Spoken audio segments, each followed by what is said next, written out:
So this is day 2. I'm back here with Mike, and I was a little surprised when I showed up because our block isn't here. I guess he changed his mind about the color. It just didn't sing to him. So he went to the Home Depot and got some more colors, and he started with the frame of this. Why'd you start with the frame? Well, this particular yellow is a little bit different than the yellow I've used before on this particular block. And so I wanted to put it on the border to see how it worked. It's a little bit lighter than I normally like on borders, but I think it's going to work okay. I usually do my borders by using a color that is somewhere else in the block, but it's not used primarily as a major shape color. In other words, it might be a small triangle or another color that's used as a sort of a highlight. I like to bring that small usage color out to the border, and it tends to balance out the whole color usage through the whole block, as opposed to just having one small piece of one color in the middle. I use that color around the border, and it just balances out then. Mm-hmm. And then this one here. This one here is another 8-point star, and it's going to be I don't know what you call it, a twirling star. Yeah, so there's the picture of it up here. Okay, so right this here. this is the new. Oh, this is going to be the new colors for. This is the new one for this one over here. Sorry. Okay. Yeah, that's pretty. And then. And that's going to be the other one. This is this one here. More primary colors. Yeah. Color wheel colors. So we're gonna he's gonna start taping these blocks off so we can see how the second coat goes on. Here we go. So we have a color down, the first color down, and you can see the layout lines on here. And so the next thing we're going to do is to tape for the next color, and I'll tape the shapes in the block that are all the next color we're going to put in. And in this particular case, we're only going to put in a lighter shade of yellow on these two corners right here.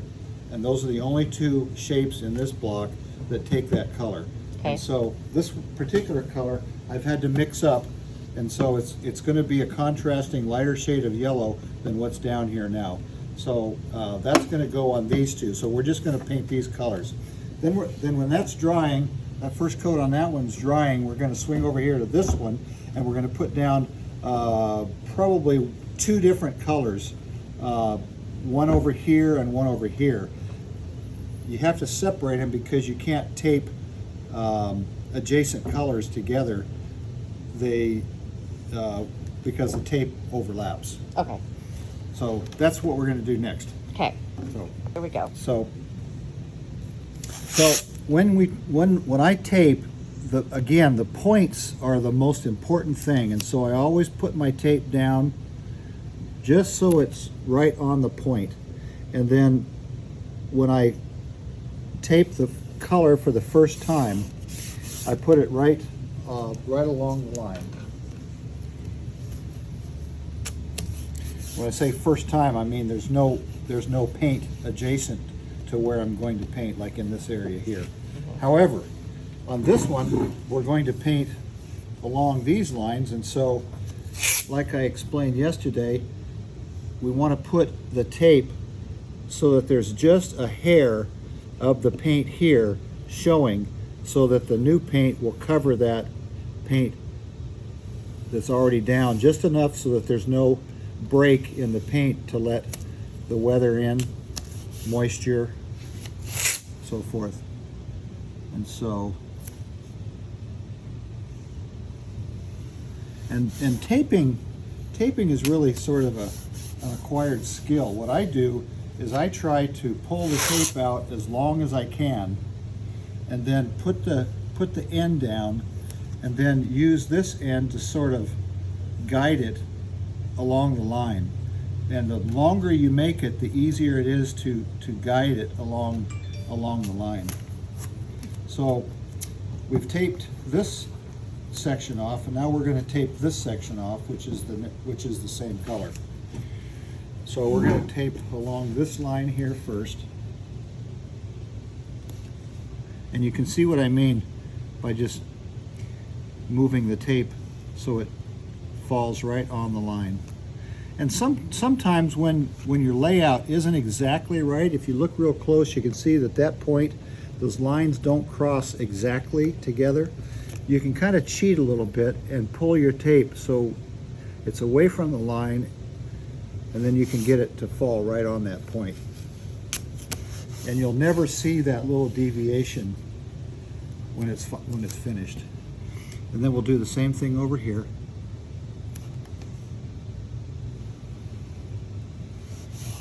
You see the little bit of yellow on that one. And again, I'm using my knife to sort of cut the tape so it doesn't pull the tape and bend it or stretch it. If I were to rip it, just like rip it like that, it actually stretches the end of the tape so that the next time I use it, it's not flat on the end. Okay, so now that we've got those down, we need to cut the tape away to create the point in the middle. And I put my knife right on the edge of the tape and then line it up across.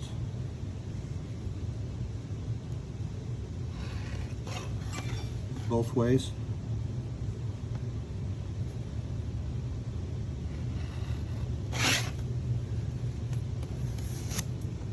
And you get a perfect point match right in the middle by cutting like that.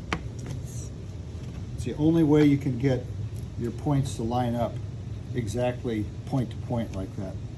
You have to cut them.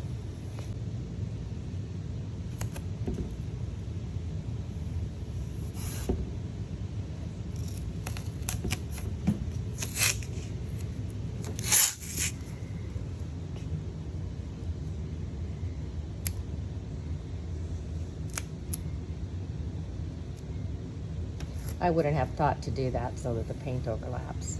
Yep, it doesn't take much, just enough Yeah. to close up the gap. And you can see how I'm moving the tape back and forth to kind of get it to lay down exactly where I want it to lay. You can see I want it to hit that point exactly.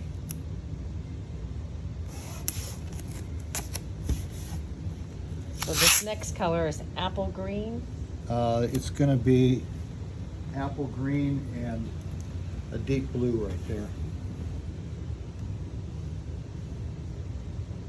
Sometimes when you'll notice a little bit more of the whites shining through here compared with the purple. That's okay, it doesn't matter. It's just the main thing is to get a little bit of overlap.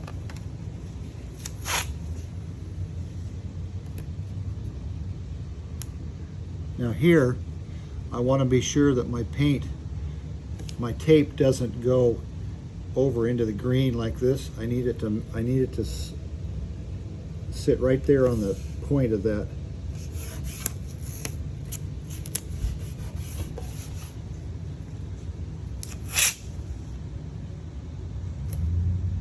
So can you paint another color on the other side? Yes, At the same time, okay. I can, because this area over here doesn't touch where I'm taping here.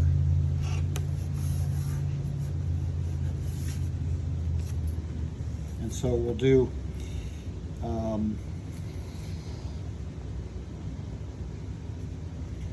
this one here.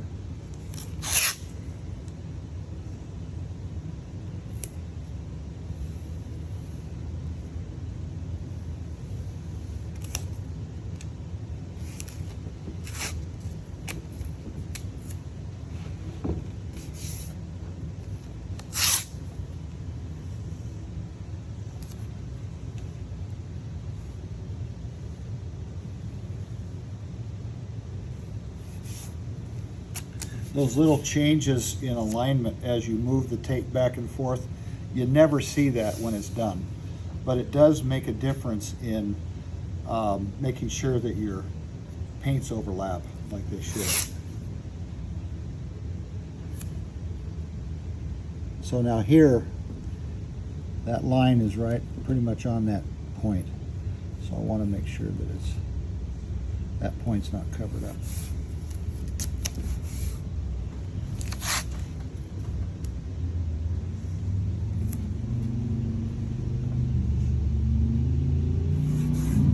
The other important thing about taping is when you're taping, you want to look straight down on the tape and not at an angle, because you want to be sure that when your tape is laying down, you don't have parallax looking at the line versus the tape, which you can't see when the tape is up above the surface. If you're looking at an angle, you can't tell where you're going to lay it down until you get right on it.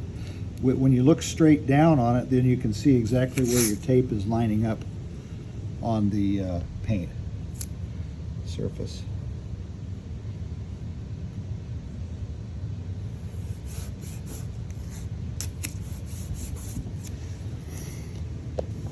And now we have to make our corners. Sometimes the trimming of the tape is... Now here's an interesting... When I line my ruler up to cut, if I line it up straight along this edge all the way, it's off just a little bit on this point. So what I'll do is I'll move my ruler up just a little bit so my cut is right at the point. That way I get a really nice point touching the other line that goes by. Does that make sense? Mm-hmm. Yep. Taping and surface prep are the most important things on all of this. Yeah, it doesn't take long to paint it. No. Well, color selection is kind of another. Yeah, that would be the easy part for me. I don't like that. I don't like that. I like this. Right. And most of it is just gut feel for me. Yeah. Okay, now we've taped, and now sometimes there's a lot more cutting and trimming involved, but not on this pattern. So now I'll take my tool, I'll go over the edge and push it down, especially on the corners and the points. You don't want any bleed through, especially on those points.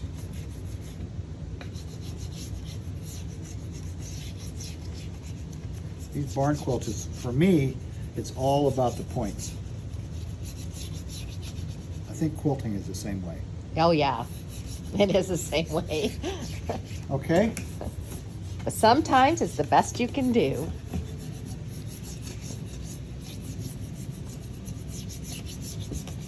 I used to just use my finger, but then I started using this thing, and it makes a world of difference. What's that called? It's a tool to put the rubber strip in screen doors and screen windows, you know, that rubber strip that holds the screen material in. Okay, so now we're ready to paint. Contrast with this darker shade of yellow. Oh yeah, and it's gonna dry lighter. Yeah.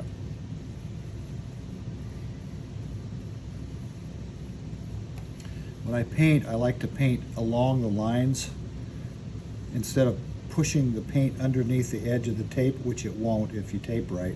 But I think you get better results when you go along the edge of the tape that way, and then I come back and then I just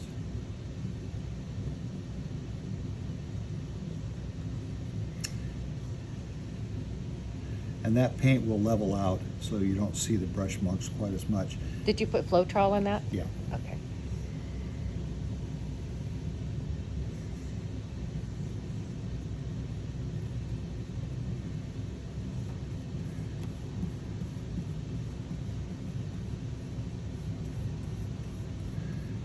Also, barn quilts they're barn quilts, so I don't really mind the brush marks all that much.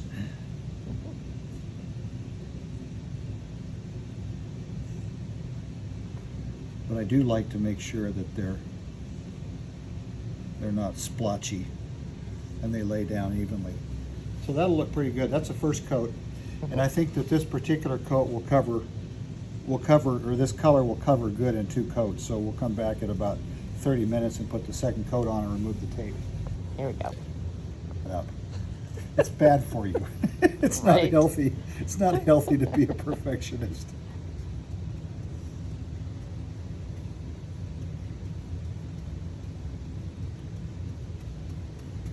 I'm an engineer, electrical engineer. I'm retired now, but my mom is an artist and a quilter. And a quilter, yeah. And when I retired, she told me that I needed to do something creative and exercise the, what is it, the left brain or right brain? The other side The of my other brain.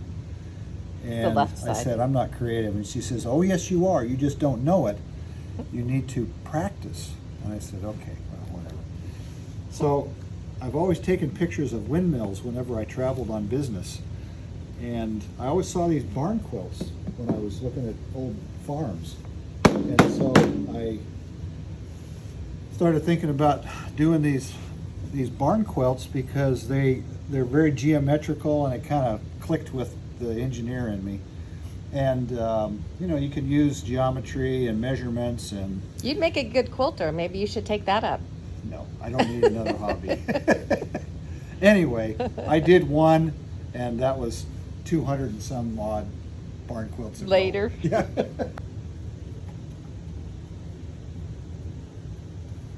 I like this color. It's royal blue. It's one that I use a lot because it's such a pure primary blue color. Mm-hmm.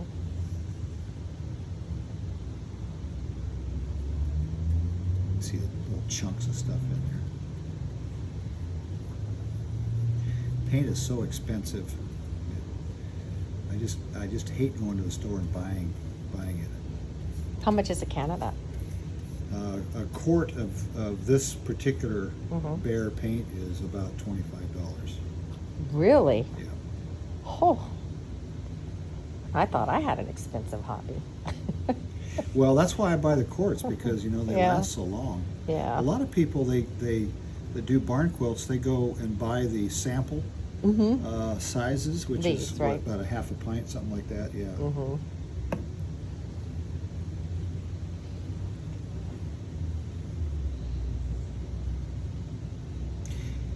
When it's warm in the summertime, these paints skin over so fast that you have to do your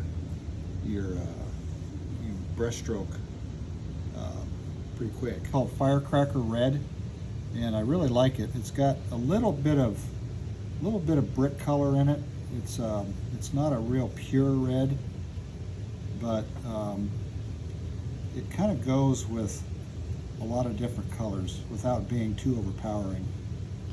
So this one isn't quite dry yet, almost. So you're, This one here? yeah, Yeah. almost ready for the second coat. So that's why you're going ahead and doing this one, because Yeah. This one is not taped adjacent to here, so we can go ahead and. the nice thing about doing two at once is you can, you know, you guys can see he's working on two of them. And so you can go from one to the other. Right. Ultimate would be to do three, and then they can go to my house. I keep trying. The first year I did barn quilts, I was really into them, and I did them for Christmas presents, Oh my goodness. and I had 24 going at the same time. Well, cornhole, I'm going to post a picture of your cornhole one in this video. So Okay. you have to send me a picture of it.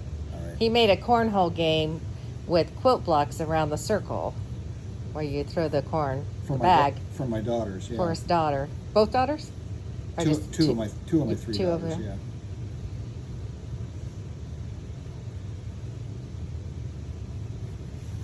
And you just work your way around.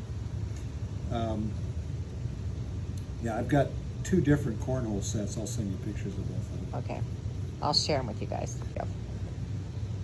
So this coat is, we put on it about 25 minutes ago, and it's ready for a second coat. So we've decided he made the right decision changing the colors, because this is much nicer than the black. Yeah, It's going to pop more. it is. The black was kind of flat. This is going to be going on a house that's painted gray. Oh, definitely going And to so pop. the other colors would just blend into the house too much. It wouldn't, I don't like to coordinate colors between the house and the barn quilt. I like the barn quilt to be clash and to be totally contrasting with the colors of the house. Clash isn't the right word. You know what I mean. Yeah, I know what you mean. You want it to stand out. I mean, do. it's a piece of art to us. Except those people that have pink and stuff like that in their barn quilts. You know, they have to have pink. If I had like in a barn or something, a cute old barn, and I could paint it, I would paint it pink. It's really pretty. I've seen one before. Don't laugh. It's pretty. With white trim. I went to a tractor show the other day, and there was a antique tractor that a guy had restored in there, and it was totally pink. Everything was pink on it. It was a I think his wife had breast cancer. Oh, and so that was nice. It was from that. And this is breast cancer month, you know. Is it? Mhm. Okay. Yeah. Yesterday was our breast cancer show. No. A friend of mine just got diagnosed with breast cancer, and she's starting radiation. Oh, really sad. So how long do you let this sit before you take off this tape? I'm taking the tape off right now. this moment. As soon as I clean my brush out first, Okay. I'm going to take the tape off. Okay.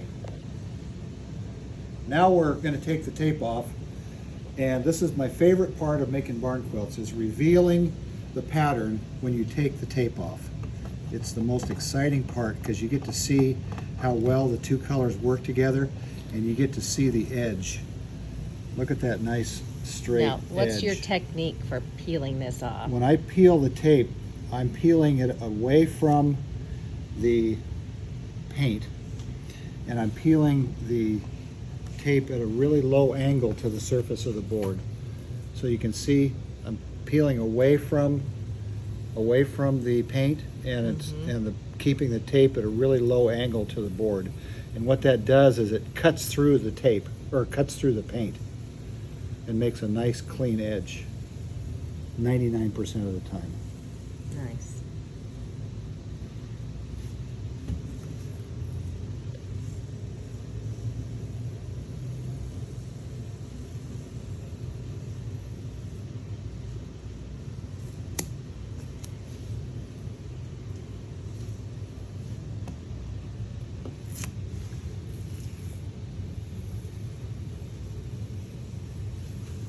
And I try never to get in a hurry taking the tape off. Now, what is that? That is a gap. If you take a look at it, when I taped, I didn't quite overlap. I got the tape just a little bit this side of the darker yellow, and I ended up with a gap between the two colors. That's okay. That'll touch up just fine. Okay. And so whenever I get done with these, there's touch up to take care of any bleed through that might have happened, which with the use of that plastic tool, I don't normally get bleed through anymore, or bleed under, or whatever you call it. But every once in a while I do that, or the paint will lift a little bit.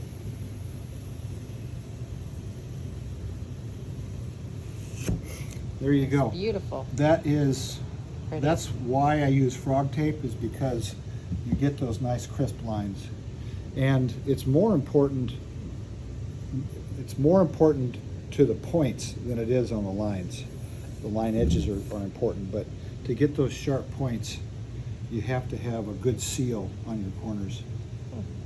Any little shiny spots. This is how he tells if he can paint the second coat. Yeah, It's there's- about 20 minutes.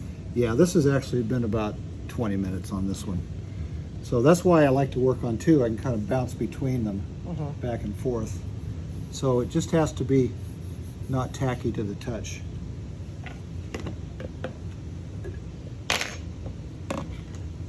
The flies out, they're pesky.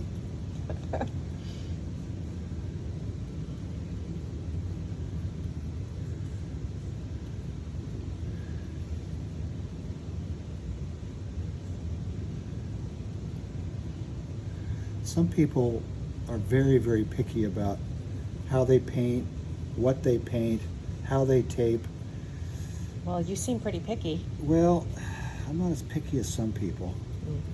And I don't know, I don't like to get into big, long, protracted discussions with people about how to do barn quilts because you end up with disagreements. I imagine quilters are the same way. See, that paint is already skinning over. You can tell when you... It dries really fast. It does. That's good and bad.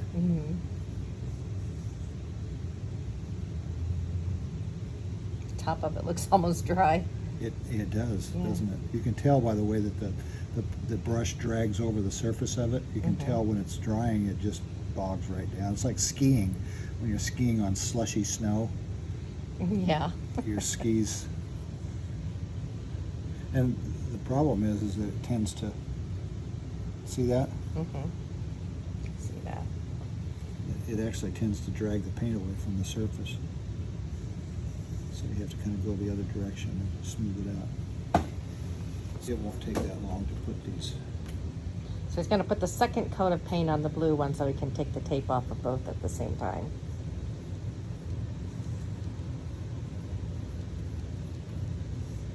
And we've talked a lot about the care of brushes. Yes, we I have. buy the best quality brushes that I can find, and then really try to take very good care of them. He washes them, well, you have to wash them in water, and then he lays it in a towel in the middle of a towel, right? Because Yeah, it wicks the water away. Yeah, I actually like to use them when they're still a little bit damp because the latex paint takes to the brush a little bit better, I think, when the brush bristles are a little bit damp from washing them out.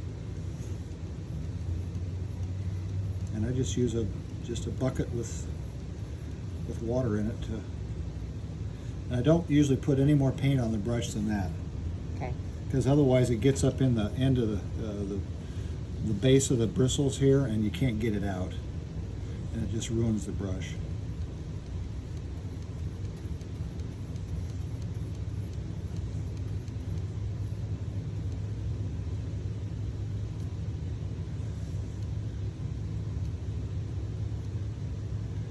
Paint will get bubbles in it on the surface. You can kind of see the bubbles. And it's particularly happens more with rollers, but even with brushes. So when I get done, I always drag the brush at about a little bit less than a 45-degree angle across and it takes all the bubbles out. We're going to take the tape off of these two colors, and we'll get to reveal just how nice of a line we're going to get against the white on this one. And I'm going to cut this off and not pull it around the corner because I want to be very careful down here at this point because when you pull the tape off this way, that you need to make that corner before you start pulling this way because otherwise you need to change your direction. Otherwise it's going to lift the paint along this line. So I'll show you what I mean by that.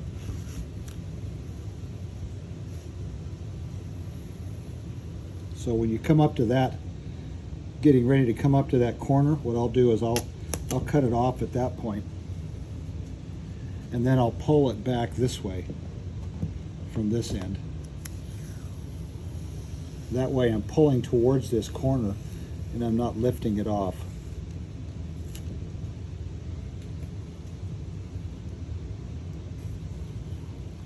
And I can pull like that.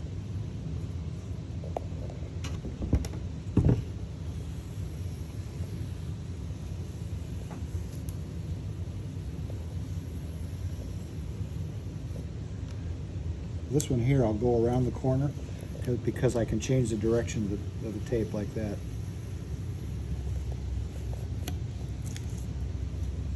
And you can take a look at that nice edge and those points. Really good. Okay, blue.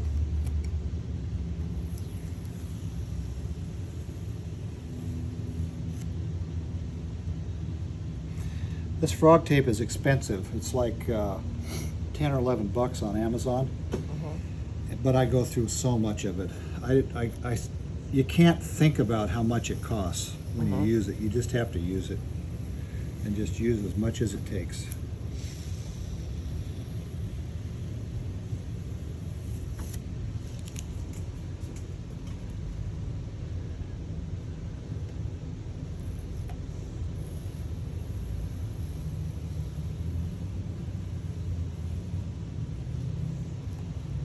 See the way that I that's, see see that, that? yeah. That's what will happen if you're not careful here on the actual painted area.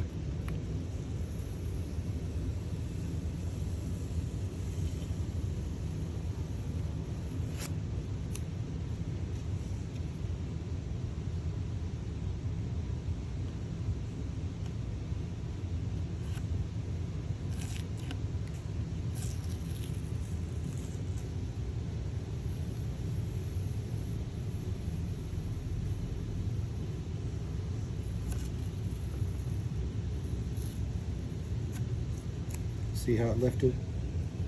Got a little bit of paint lifting right along that edge. That'll touch up. And you do all your touch-up at the end? Yeah. When everything else is done, I'll just spend usually 2 days doing just nothing but touch up, depending on how much there is. This won't really require a lot. This one here, see that? It just didn't affect that, where that little piece of junk was there on the edge.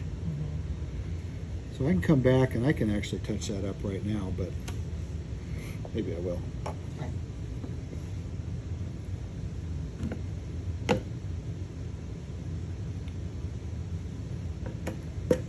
Well, it's still a little bit wet.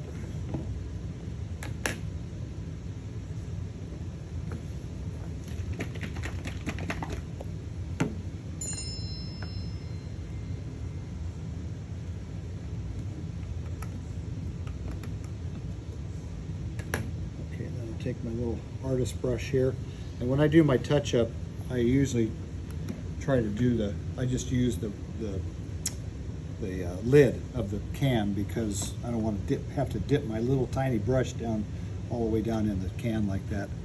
So I'll just put a little bit on the tip here, and then just run it right along that line. And that purple has an edge, and so I use that edge so that the paint doesn't run.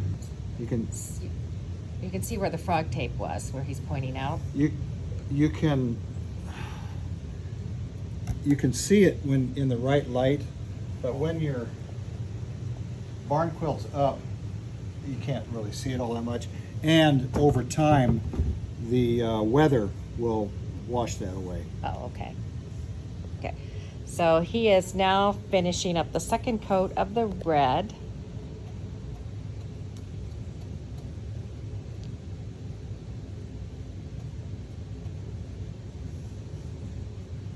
And then he'll clean his brush. That red goes on nice. It does. It looks really pretty. Really goes on nice and thick and covers really well. The other thing is I'm using a gray primer, and gray primer works really well with reds. Oh, That's right. let's go. Okay, time to take the tape off.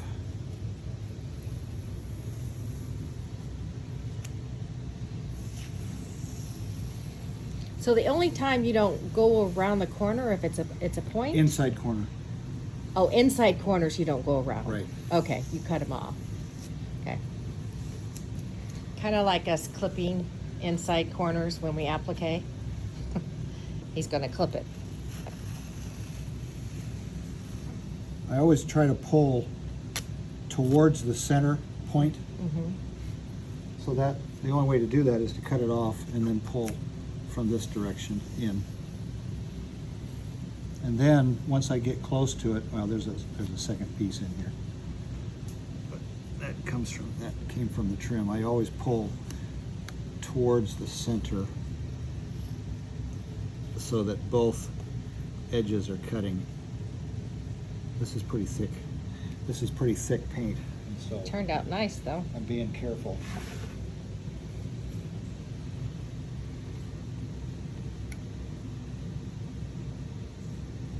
And you'll just work your way around. I'm gonna take another angle of this corner.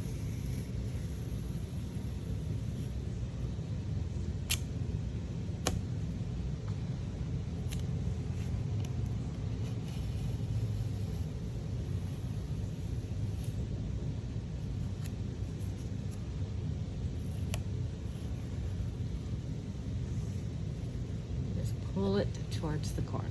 Nice. The corners like that because it will touch up just fine. You'll never see it. So we're on our last one now. We'll get a different angle of that center.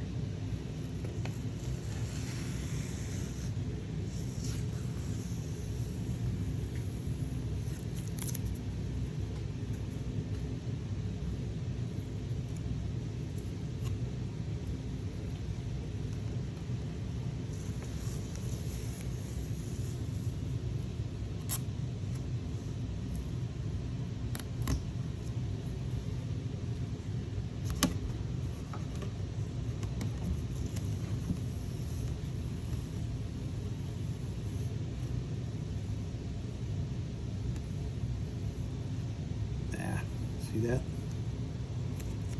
It's really tough to get those inside corners sometimes.